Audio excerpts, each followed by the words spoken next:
حضرت عمر رضی اللہ تعالیٰ عنہ کے زمانے کی ایک بات ہے۔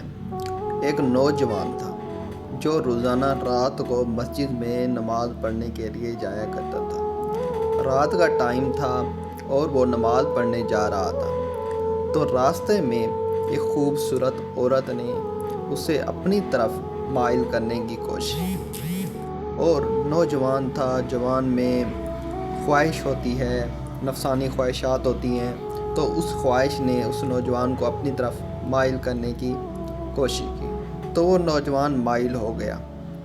تو وہ اس کے ساتھ جا رہا تھا تو پیچھے سے کسی نے قرآن کی آیات پڑھ دی جس کا ترجمہ ہے، جو اللہ سے ڈر گیا اللہ تعالیٰ اسے 2 جنتیں عطا فرمائے گا۔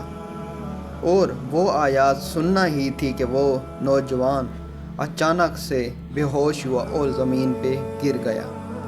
تو کسی نے اس کے باپ کو خبر دی، اس کے والد محترم کو خبر کی کہ آپ کا بیٹا بے ہوش ہو گیا ہے۔ تو اس کے والد محترم اسے گھر لے آئے اور گھر میں لے کے آئے۔ تھوڑی دیر بعد ہوش آیا تو اس سے پوچھا گیا کہ کیا ہوا ہے، کیوں بے ہوش ہو گیا؟ تو اس نے اپنے والد محترم کو بتایا کہ میں نے سنا ہے کہ جو اللہ سے ڈر گیا، اللہ سے خوف کھا گیا اور اللہ کی راہ پہ چل پڑا تو اس کے لیے 2 جنتیں ہیں۔ تو اس کے والد محترم نے فرمایا کہ واقعہ ہی یہ سچ ہے اور یہ حقیقت ہے بے شک۔ اور اس نوجوان کی اچانک سے اتنی زوردار چیخ نکلی اور اس کے بعد اس کی روح پرواز کر گئی۔ تو اس کا نماز جنازہ پڑھ کے اسے دفنا دیا گیا۔ تو اس کے بعد حضرت عمر رضی اللہ تعالیٰ عنہ تک خبر پہنچی اور اسے سارا ماجرا بتایا گیا۔ تو حضرت عمر رضی اللہ تعالیٰ عنہ نے فرمایا بڑا نیک جوان تھا اور ہمیں بتایا ہی نہیں گیا، ہمیں بلایا نہیں گئے کہ نماز جنازے میں ہم شرکت کرتے۔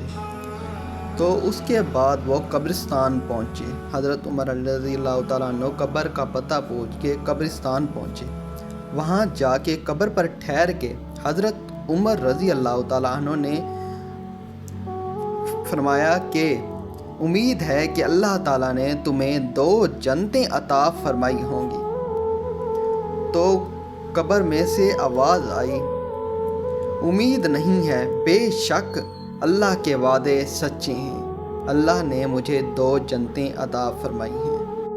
تو کوشش کریں، اللہ کی راہ پہ چلیں، اللہ سے ڈریں اور اللہ ہی سے خوف کھائیں۔ انشاءاللہ اللہ تعالیٰ ہمیں ان چیزوں پر عمل کرنے کی توفیق عطا فرمائے اور اللہ تعالیٰ ہمیں سیدھے راستے پہ چلنے کی توفیق عطا فرمائے۔ آمین ثم آمین۔